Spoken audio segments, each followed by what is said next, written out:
Bueno, ahora tenemos a otra valiente mujer también. Yo creo que se ha embellecido este acto, ¿no? Porque lo han cerrado varias mujeres y yo creo que eso le da carácter bastante interesante, ¿no? Aquí tenemos a la doctora Dinora Figuera, diputada de la Asamblea Nacional, electa por Caracas, concejal metropolitano del Distrito Metropolitano 2000-2004, concejal del municipio Libertador de Caracas 1996-2000, médico de profesión y luchadora social, jefa de la fracción parlamentaria del partido Primero Justicia, miembro de la Junta de Dirección Nacional y coordinadora del Grupo Parlamentario Constitucional. Es presidenta de la Comisión Permanente de Familia y actualmente miembro de la comisión. Ha desempeñado otros cargos de elección popular como concejal metropolitano del Distrito Metropolitano 2000-2004, concejal del municipio Libertador de Caracas 1996-2000, presidenta del Grupo Parlamentarios de Amigos de Costa Rica.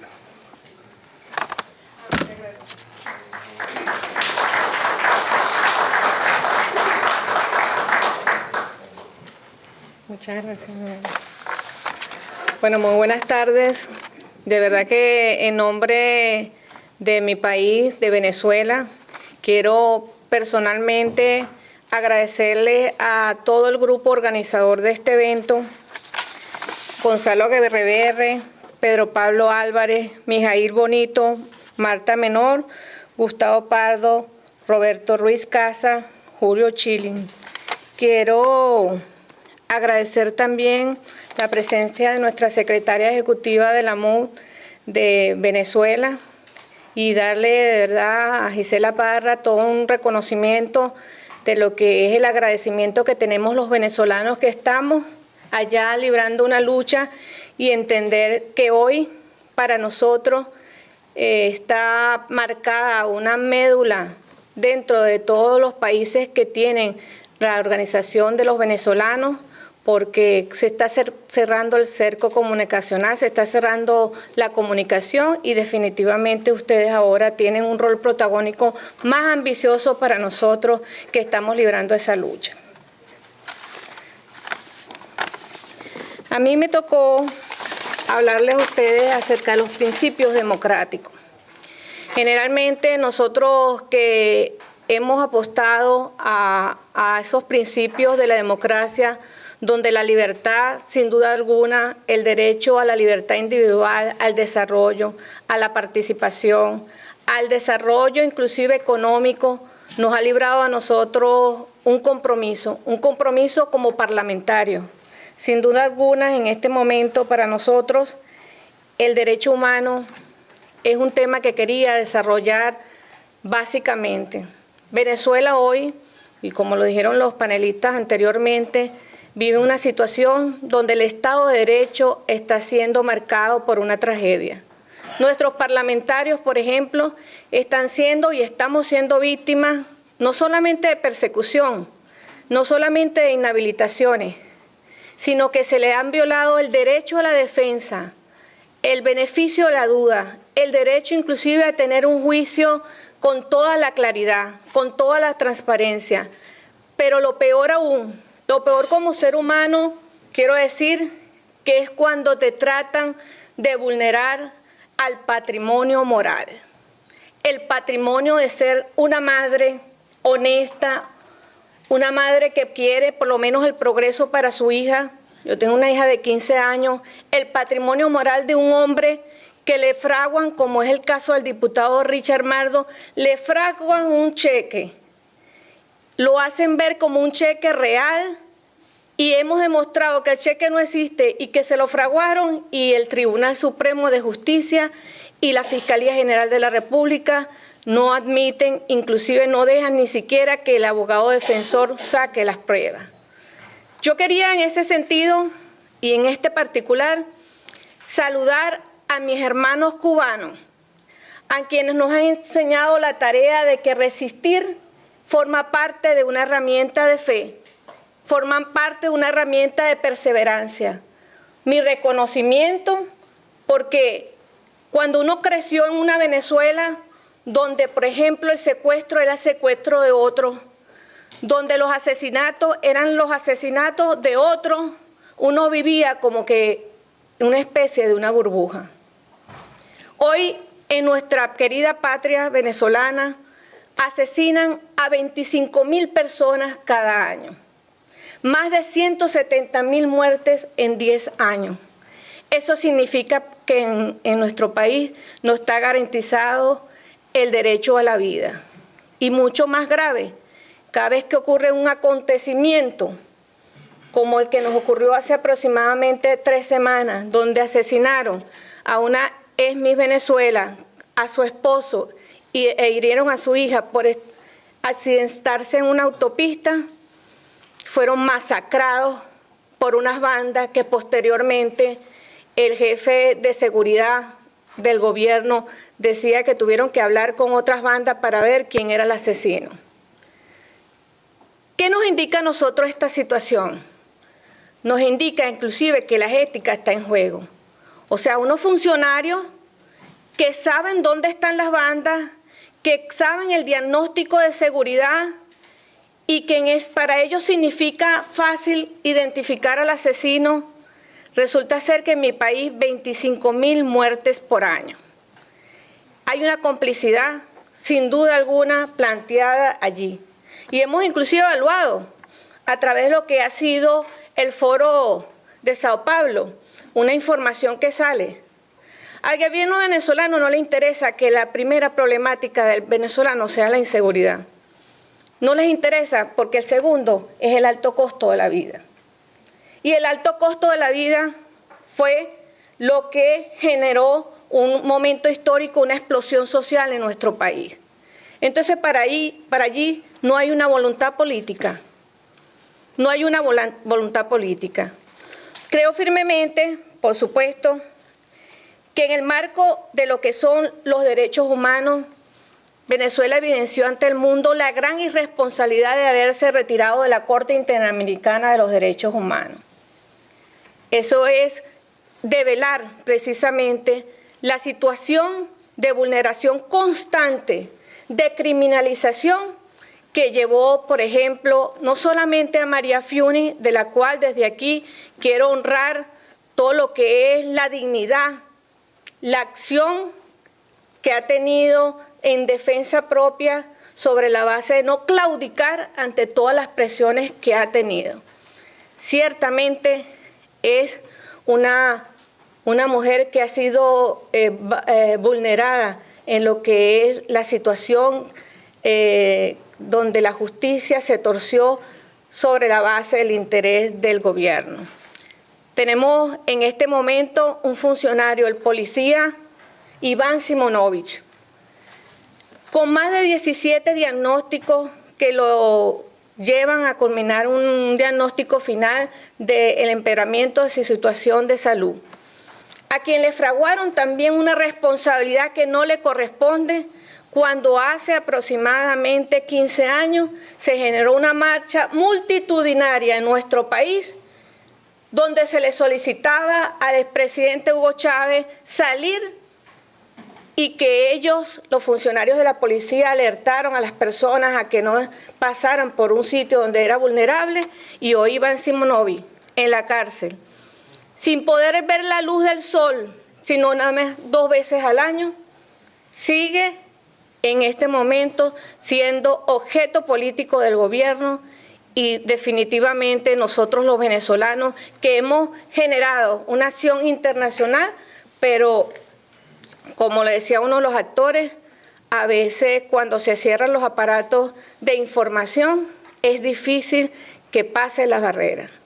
Para nosotros es una valoración muy importante que estos escenarios se conviertan en un escenario sistemático y global, un escenario universal, porque no somos una división geopolítica, no somos solamente un país, somos un sistema de libertades urgiendo en este momento de cada uno de los actores para poder tener una trascendencia histórica.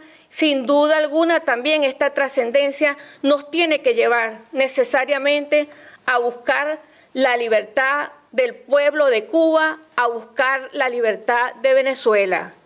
Eso es una responsabilidad que toca en el marco de lo que es cada uno de la responsabilidad que tenemos, de las finalidades que tiene este evento, recoger sobre la base de esta necesidad que nos ahoga y nos asfixia a veces, pero que en el tiempo de la lucha que están librando ustedes con muchas necesidades, la vamos a tener. Por otra parte, quiero hablar de las libertades individuales. Las libertades individuales en nuestra patria han creado también sus mártires. Nosotros tenemos un mártir en la historia que se llama Franklin Britton, un hombre que su sueño era tener sus tierras, sembrar, producirle al país y a los venezolanos, con su familia, con su amada familia, como se vio en toda esta crisis, decidió hacer una huelga de hambre. Un hombre que para llamar la atención, porque los medios a veces no pueden generar el espacio porque es prohibido, se cortó un dedo. Para llamar la atención, inclusive con el llamado de algunos sectores de la oposición a que no siguiera porque tenía limitaciones, hubo una noche en la cual, una noche oscura, una noche negra para la historia de los derechos humanos en Venezuela. El gobierno, a través de sus funcionarios, lo secuestró del sitio donde estaba haciendo la huelga de hambre, a las puertas de la oficina institucional de la OEA. Lo hospitalizó en el Hospital Militar de Venezuela y posteriormente, una noche también oscura para Venezuela, se les informó a sus familiares, a quienes no se les permitía las visitas, de que había muerto por un paro cardíaco.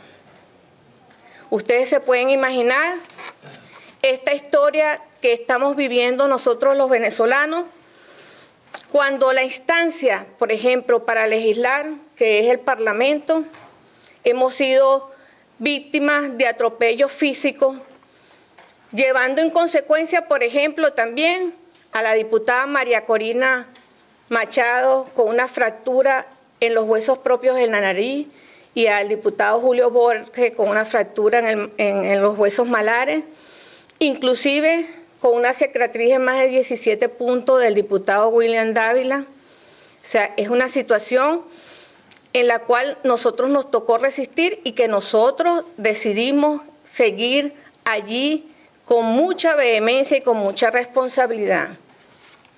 Es la hora de que Venezuela, que Cuba, que todos los países que de alguna manera hemos sido mártires de los gobiernos autoritarios, de generar esa sensación y de esa información a los diversos países que hoy gozan de una democracia, que existen necesariamente algunos desafíos.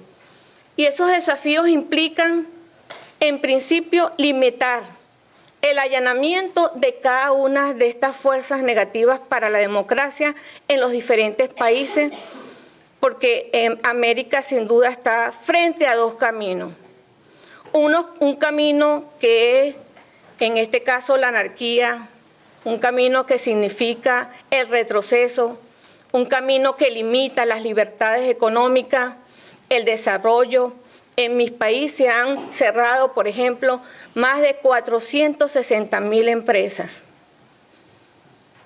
Ustedes se pueden imaginar lo que significa el aparato productivo en nuestro país, que está tan débil que, tengo que decirlo así, nosotros oíamos de ustedes, inclusive a veces de chistes, los chistes que habían de Cuba, con respecto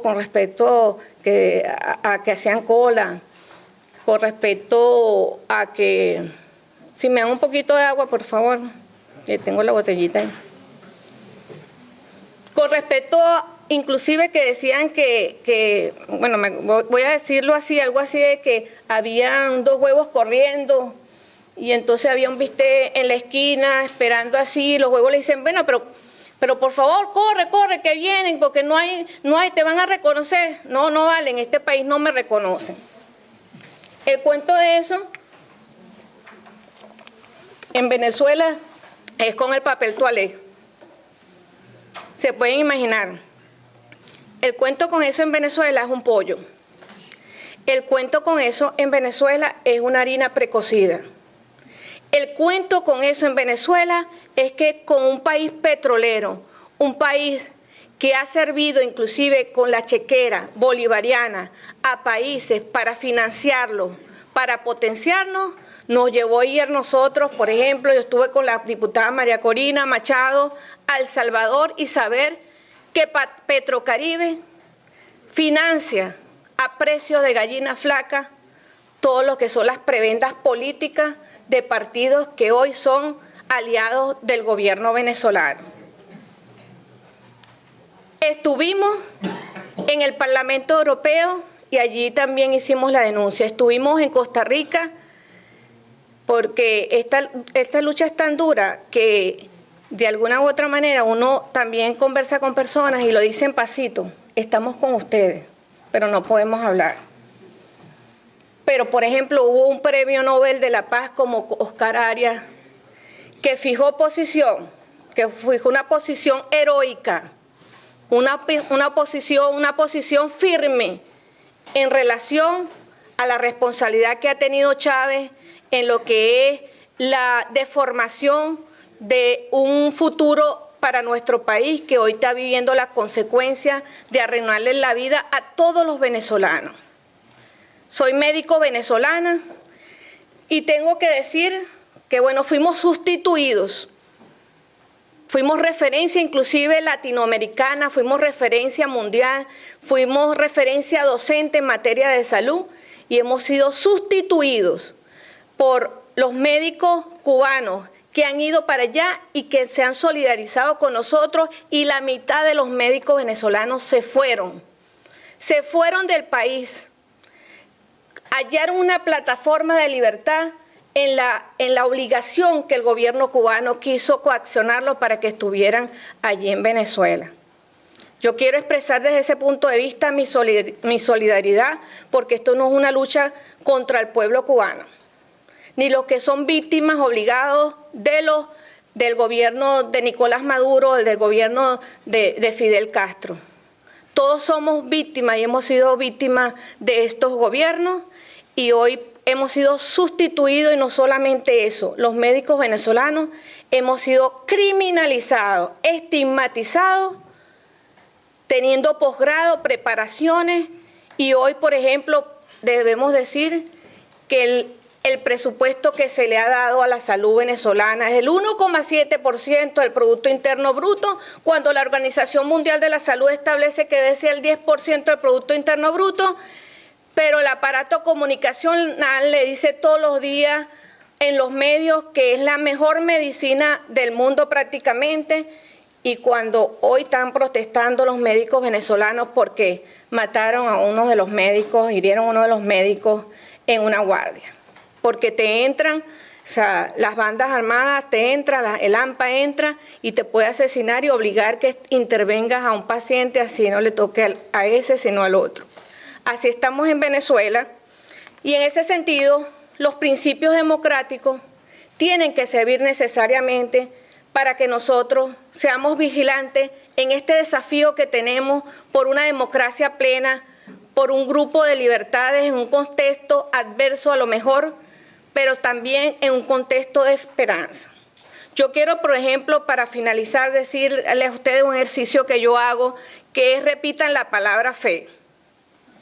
Vamos a repetirla. Así no vamos a trascender la historia, por favor. Fe. Fe es certeza de lo que se cree.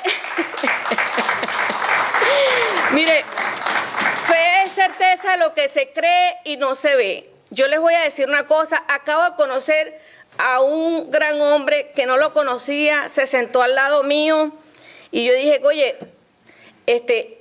va a Venezuela, viene de Venezuela, no lo conocía.